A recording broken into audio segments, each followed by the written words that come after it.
Krusial tuh orang lihat kalau cerita climate change ada disebabkan oleh emisi CO2. Oke. Kan gitu CO2. Yap.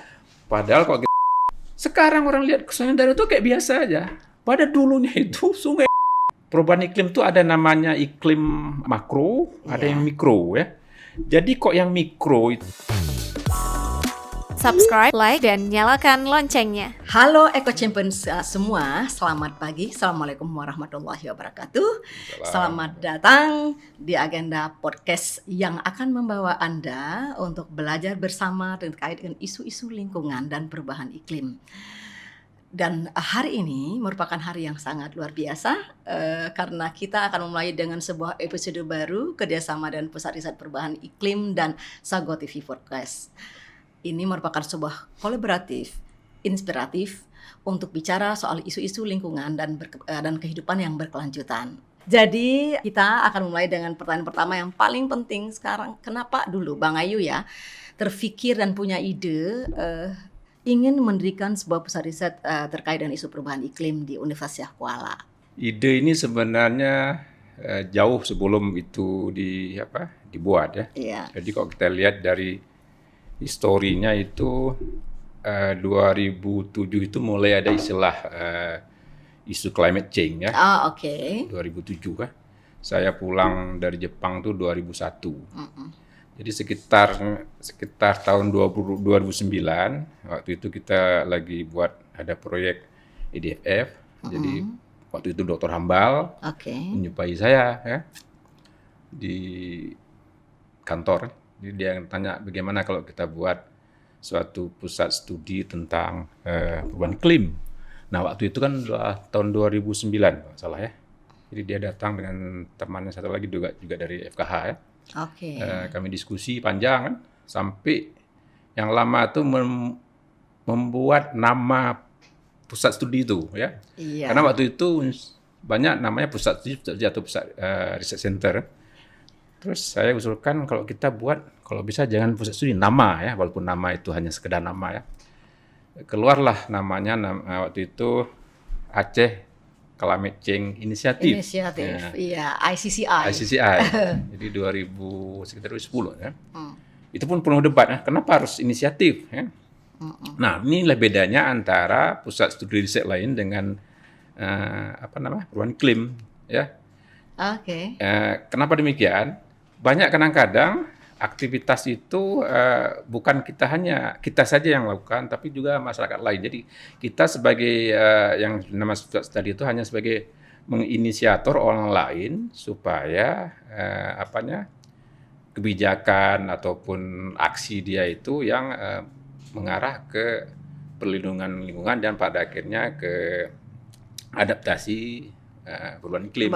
Nah, disitulah tahun 2009-2010 mulai. Cukup lama ya? Cukup lama. Jadi, dan itu ada, setelah itu saya enggak lagi aktif karena ada kendalin. Dan Pak Ambal yang jalankan, kebetulan hari ini tidak bisa hadir. Iya. Demikian mungkin latar belakang. Ya, terima kasih. Jadi ada perhatian dan keinginan untuk melakukan sesuatu karena perusahaan isu perubahan iklim mulai terasakan, mulai muncul gitu ya. Nah, karena kemudian ya Prof. Hambal yang datang, kemudian ketemu dengan Prof. Ayu mendiskusikan persoalan-persoalan lingkungan, pasti ketika diajak untuk mendirikan pusat riset, pasti ada visi ya. Impian. Itu waktu itu apa yang kita pikir? Ya, jadi gini, saya riset di Jepang itu berkenaan dengan limbah domestik. Jadi kan kita waktu buat disertasi itu kan ada namanya pendahuluan kan. Jadi sebenarnya kenapa riset saya itu dibuat dan itu peruntukannya sampai judulnya disertasi itu untuk negara berkembang. Jadi ada ditarik ke belakang itu ada isu tentang energi waktu itu tahun 80-an ya. Jadi orang membuat alat-alat limbah pengolahan limbah itu yang hemat energi, maka itu lahirlah disertasi. Nah, disitulah saya sudah mulai membaca isu-isu selanjutnya berkaitan dengan perubahan iklim. Nah, waktu kita pulang kan itu 2007 isunya, itu mulai itu 2008 ya kita di sini ya, jadi 7 tahun setelah saya ini. Penting sekali tentang pemahaman sebenarnya ya, pemahaman karena apa? Perubahan iklim itu ada namanya iklim makro, ada yang mikro ya. Jadi kok yang mikro itu misal ya kita buat bendungan, itu berdampak langsung nampak tuh perubahan kelembaban situasi, jadi langsung terasa. Tapi kok pola mikro ini bersifat makro deh, luas ya. Luas ya. Bisa saja penyebabnya entah di mana, yang dia kibarkan entah di mana, dan kadang-kadang perubahan itu pelan sekali, sehingga orang dia tidak terasa. Pada itu terjadi. Maka pemahaman ini perlu.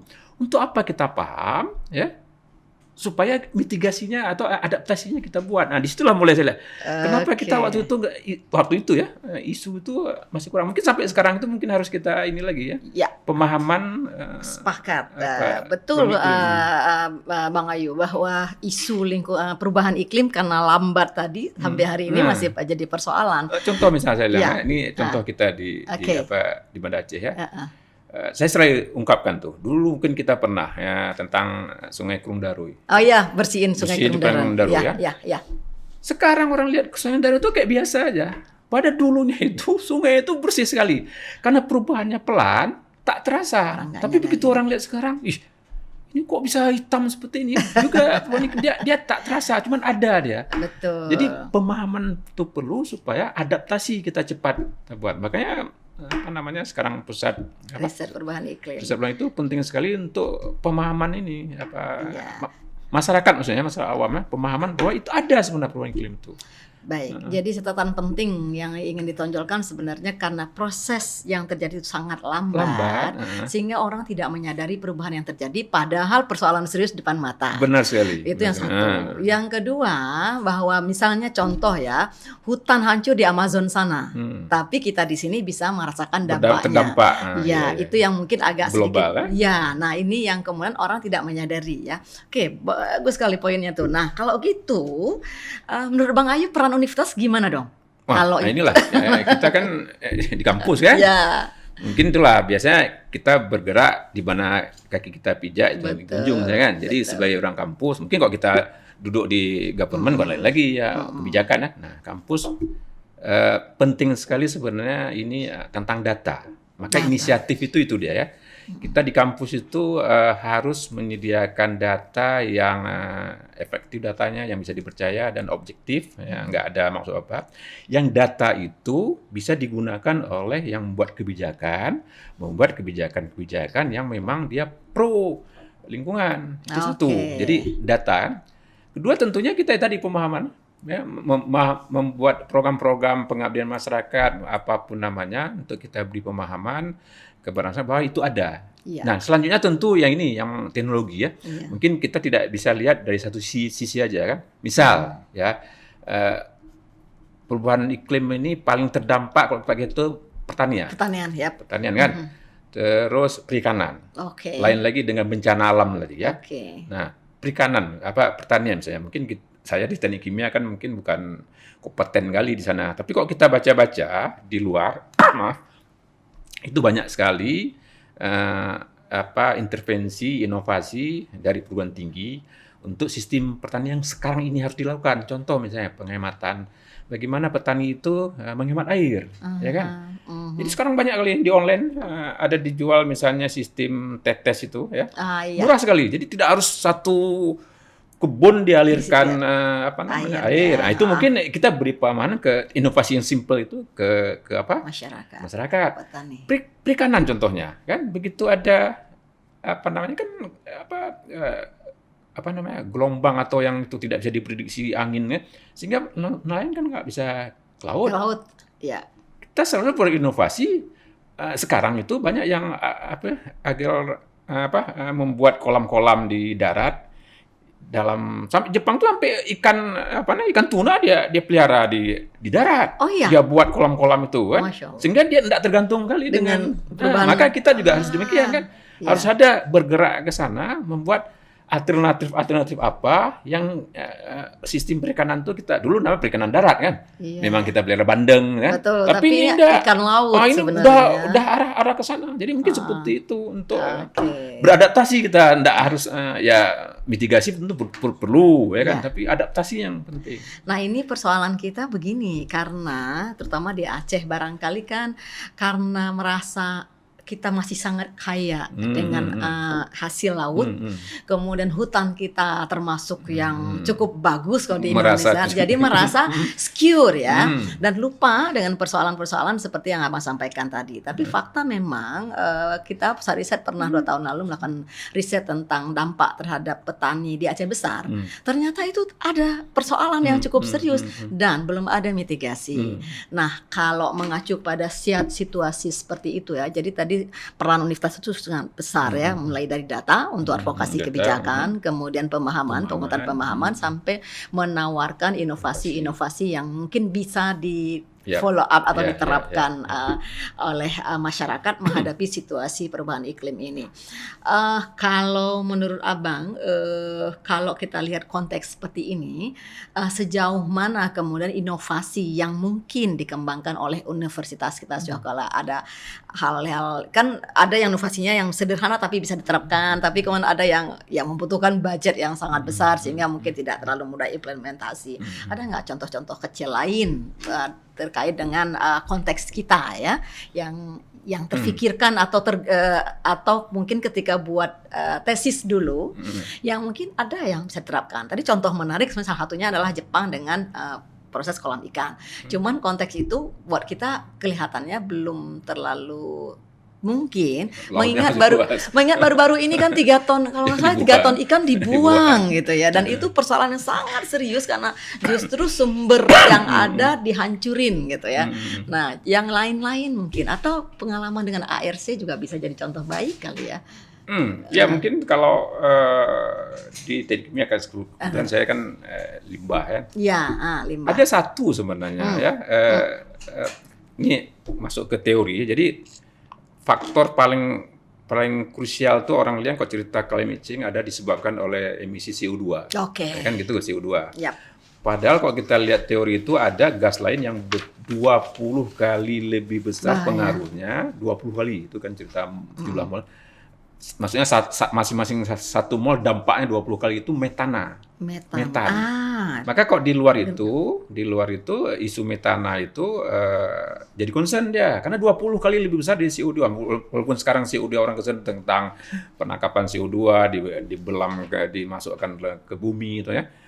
Tapi yang metana ini agak kurang. Jadi gini, di luar negeri kenapa itu tidak ada isu ya? Karena rumah orang tidak ada gunakan septic tank. I see. Langsung ada namanya sistem terintegrasi. Jadi seperti air PDAM dari rumah ada pipanya kan. Jadi dia pun dari toilet ada pipanya masuk, ada pusat pengolahannya ya. Sehingga metana bisa tidak. Nah, nggak ada isu. Sekarang kita di sini semua orang pakai septic tank. Nah, setiap septic tank itu pasti karena dia anaerobik menghasilkan metana kan. Sama kotoran-kotoran itu ternak. Oke lah tuh kan isu climate. Nah, metana ini seharusnya nggak boleh lepas dia. Nah, itu mungkin harus kita itu simple tapi dampaknya luas. Dampaknya besar banget. Nah, apalagi terus pertanyaan tadi, apa kira-kira inovasinya? Ini mungkin kita lihat konteks lokal juga. Seperti saya kan tadi ya. Saya mungkin nggak jelajah yang lain pertanian ya. Tentang mekanisme tetes tadi kan. Itu di Jawa udah petani-petani cabai, bawang udah gunakan itu. Jadi kita itu banyak memang mengukur jumlah kebutuhan air. Jadi dia setiap pohon itu ada memang dan murah sekarang. Saya pernah beli 60.000 entah 150 meter gitu pipanya tuh. Jadi kita tiap pohon tuh ditetesin sehingga air tuh nggak terbuang kemana-mana. Nah itu yang simple ini mungkin perlu di masyarakat, mungkin banyak lain yang bisa kita lihat sekarang ini yang mungkin petani kadang-kadang dia nggak paham kan. Penghematan air, dia pikir air masih banyak, ngapain hemat kan? Padahal isunya udah ada lain. Betul. Itu orang yang nggak sadar. Dan ini mungkin Suraya, seperti inilah kita di pusat itu perlu kita kajian. Isu sudah ada, sekarang intervensinya harus kearifan lokal kan. Kok kita bilang misal saya nggak ini juga orang pakai drone untuk nyiram sawah. Saya pikir itu udah agak jauh sedikit. Betul. Cobalah yang kira-kira yang masih mungkin terjangkau. Masih mungkin terjangkau dan petani pun dia nggak terlalu ini ya. Oke. Nah, menarik ini soal gas metana. Kalau misalnya tentu saja kalau ini pemerintah harus ikut berkoordinasi bekerjasama mendorong proses itu, ya kan? Itu baru satu ya, baru dari rumah ke rumah dan itu semua rumah. Belum lagi kemudian yang punya peternakan sapi, kerbau itu kan juga menghasilkan persoalan gas metana ya. Nah, kalau begitu melihat bahwa ada persoalan yang begitu serius dan itu melambat sehingga orang tidak semua orang punya perhatian seperti itu ke arah isu perubahan iklim, juga bahwa kalau Aceh itu 50% lebih kita masih punya hutan sehingga dianggap selain Papua kita lah yang paling bagus gitu ya. Lalu ada indikator bahwa satu-satunya daerah yang punya 4 satwa liar, sehingga kan orang ini kurang ya perhatiannya. Nah, ada nggak pesan khusus yang ingin Abang sampaikan kepada anak muda? Ini penting sekali nih, karena mohon maaf ya, mungkin generasi muda sekarang banyak dikritik generasi malas gerak tuh. Mager. Karena semua ada kan? Sambil tidur semua dapat informasi. Dia nggak tahu bahwa ke depan itu yang bertanggung jawab dia. Iya. Ya kan? Sebagai khalifahnya itulah yang pemimpinnya kan. Jadi mungkin ini anak muda ini memang harus diberi, walaupun banyak yang bagus. Yang keren-keren ya. Keren, kan? Tapi kan isu-isu bahwa dia di kopi banyak itu, ini mungkin kita beri kesadaran ya bahwa lingkungan itu tanggung jawab Anda juga, bukan tanggung jawab ini. Jadi definisi pembangunan berkelanjutan seperti itu dia. Apa yang kita lakukan sekarang tidak mengganggu generasi yang akan datang. Kalau bisa jadi mereka itu harus sadar juga lingkungan dijaga. Ya, simple misalnya menggunakan air yang hemat misalnya kan. Dalam kehidupan sehari-hari. Tidak membuang sampah sembarangan. Kita kan ada gitu mungkin energi kan, hemat energi gunakan, dan mungkin kreativitas ya. Mungkin sekarang kan banyak orang anak muda tuh buat konten atau yang memang pro dia ke lingkungan. Banyak. Jadi mungkin dengan contoh-contoh itu mungkin lain akan terikut. Nggak ada istilah dengan mager ini, memang asik sekali. Artinya kalau bicara anak muda atau kita semua dimulai dari diri sendiri, yang kita bisa bertanggung jawab gitu ya. Tadi kan Abang kasih contoh misalnya nggak buang sampah sembarangan dan segala macam. Nah, hal lain sebenarnya juga kalau USK itu kan selalu mempromosi penggunaan tumbler. Misalnya ya.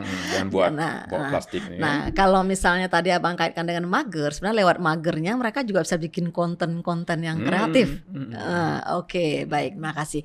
Nah, satu lagi, bicara soal kearifan lokal.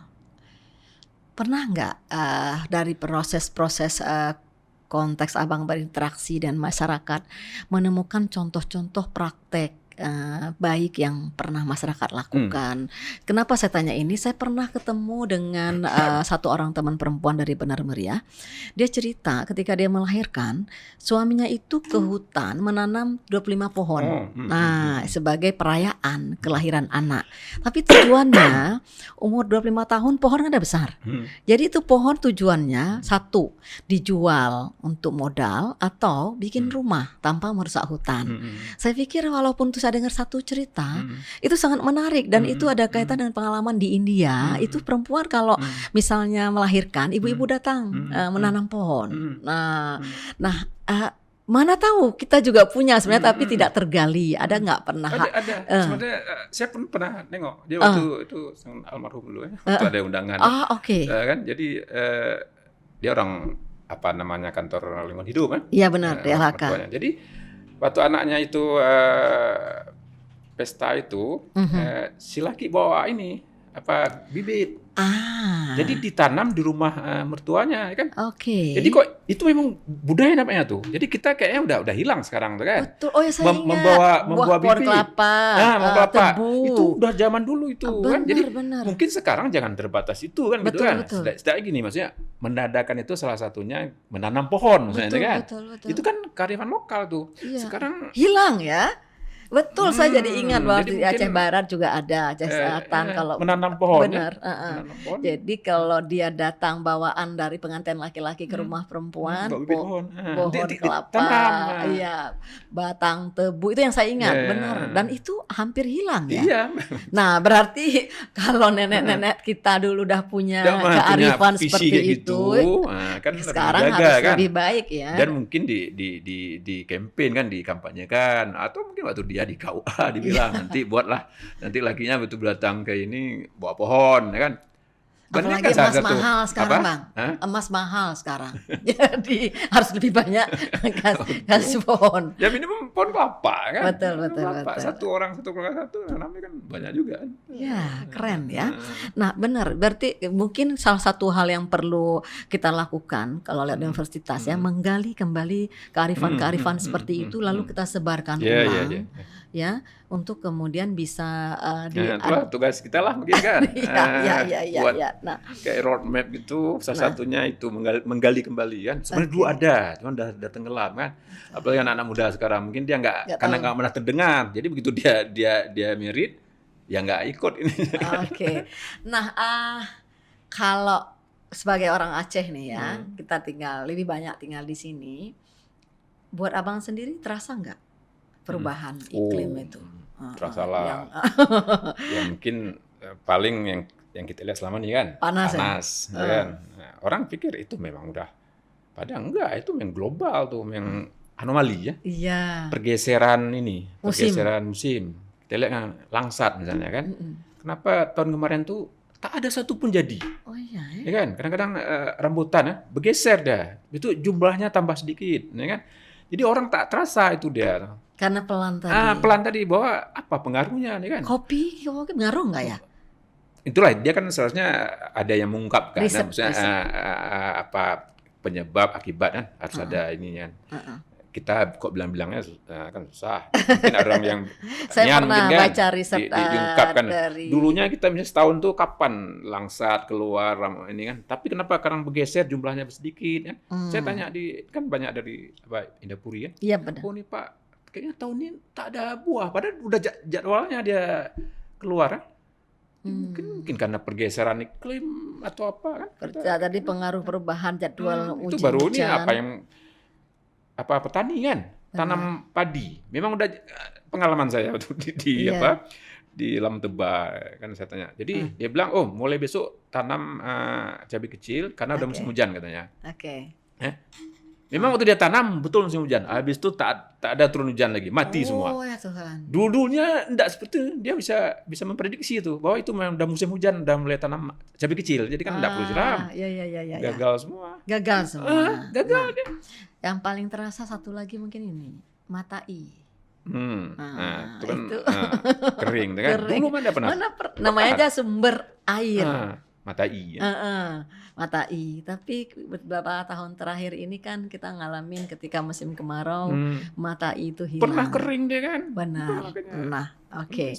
Nah, jadi kalau orang seperti yang tadi Abang bilang, orang mungkin tidak menyadari karena perubahannya pelan, tapi sebenarnya dampaknya sudah sangat terasa. Dan ini saya pikir menjadi catatan yang sangat penting buat kita semua, para eco champion, bahwa perubahan iklim itu nyata dan mulai terasakan di daerah kita dan butuh kerjasama semua pihak untuk melakukan proses-proses mitigasi, termasuk kemudian peran-peran individual bagaimana mendorong kita bisa beradaptasi dan juga mendorong supaya proses perubahan iklim itu tidak terjadi begitu cepat.